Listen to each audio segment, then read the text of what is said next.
Hi, this is Dr. Gregory Sadler. I'm a professor of philosophy and the president and founder of an educational consulting company called Reason.io, where we put philosophy into practice. I've studied and taught philosophy for over 20 years, and I find that many people run into difficulties reading classic philosophical texts. Sometimes it's the way things are said or how the text is structured. But the concepts themselves are not always that complicated, and that's where I come in.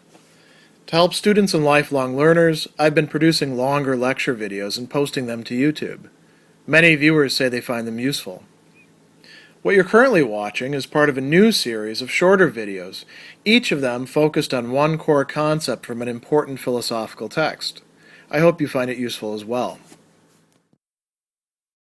One of the aspects of Rene Descartes' meditation number 4 that I think some modern readers may find a bit puzzling or confusing is his discussion of how the human being, which is the inquirer, the one who's engaging in some self-reflection in these meditations, is caught in between two different ends, we might say, of the spectrum of being, with the supreme being or God on one side and what he describes as nothingness, néant, or non-being, non-être, on the other side. And really what we ought to do if we want to understand this properly within a context of the history of ideas is instead of seeing it as a continuum like this, we should flip it so that supreme being is at the top and non-being is at the non-bottom, you might say, right? There's nothing down there, quite literally.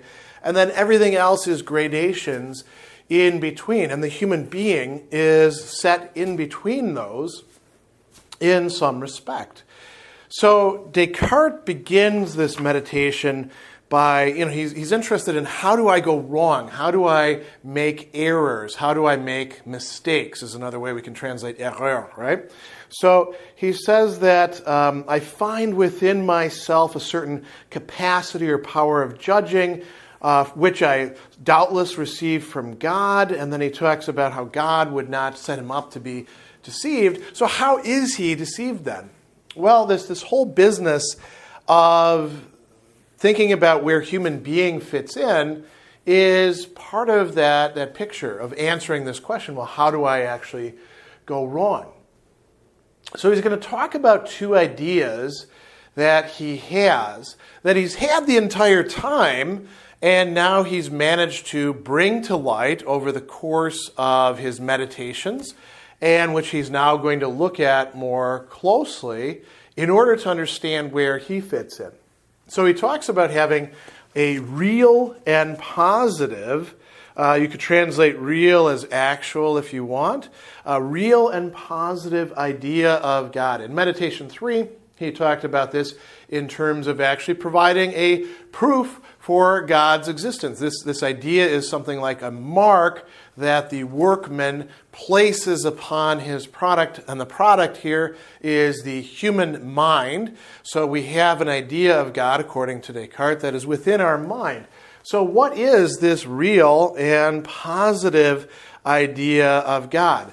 It's very important, actually, that we stress this notion of there being a positive idea, because in some of the objections, some of the commentators are going to say, oh, you talk about this infinite being, but your notion of infinity is basically just like a privative idea. You're taking away all sorts of limitations, and then you have this kind of fuzzy concept in your mind. Descartes is saying, no, I have an idea of God as a being, as he says, a supremely perfect being. In other places, he'll talk about this as a being lacking none of the perfections, a being possessing all of the perfections. And we might want to think for just a moment, what is a perfection? A perfection is something that it is better to be than not to be. That's, not Descartes' actual formulation. That goes all the way back to Anselm of Canterbury, discussing the divine attributes. But I think it's perfectly apt right here to think of it in that way. So anything that's good, anything that's describing, fullness or perfection, that is what God actually is. So he says, when I think about God, I don't discover in myself any cause of error or falsity, right? I have this. He says, I remark that God doesn't present itself only to my being, to my thought, a real and positive idea of God, or better yet, a being who's sovereignly or supremely perfect, souverainement parfait. But also, I have another idea that's at the other end of the spectrum. I have, he says, something that could be said, pour ainsi parler, a certain idea that is negative. A negative idea of what? Of nothingness, néant. And why I translate it as nothingness? Because it's not an idea of nothing, rien. It's an idea of what it is to be nothing. This is a little bit harder to wrap your head around. I mean, wrapping your head around what exactly God is, that's already quite difficult. But thinking nothingness, that's also quite difficult as well. And then, if we want a little bit of clarification to try to help us out, he does provide some right here. He tells us that it is what is infinitely distanced, éloigné in French, from every kind or type or sort of perfection, right? And he says it's infinitely distanced from that. So however much you can think of something as being without a perfection being something like goodness or being or truth or power or whatever it is that you want to think about, however much you think about it, it's even further than that, is another way of conceptualizing it. So you really can't wrap your head around this adequately, and yet Descartes says that there is a certain idea of this in our mind. This is a negative, this is a privative idea as opposed to that of God. So he says that I myself, here's the third key point, am sort of a middle ground, un milieu, between God and nothingness. That is to say, I am placed in some way between the sovereign being, God, and non-being, non-être. And he says that, within me, qu'il ne se rencontre de vrai rien à moi qui me puisse conduire dans l'erreur. There's nothing within me that's going to lead me to error, insofar as the sovereign being has produced me.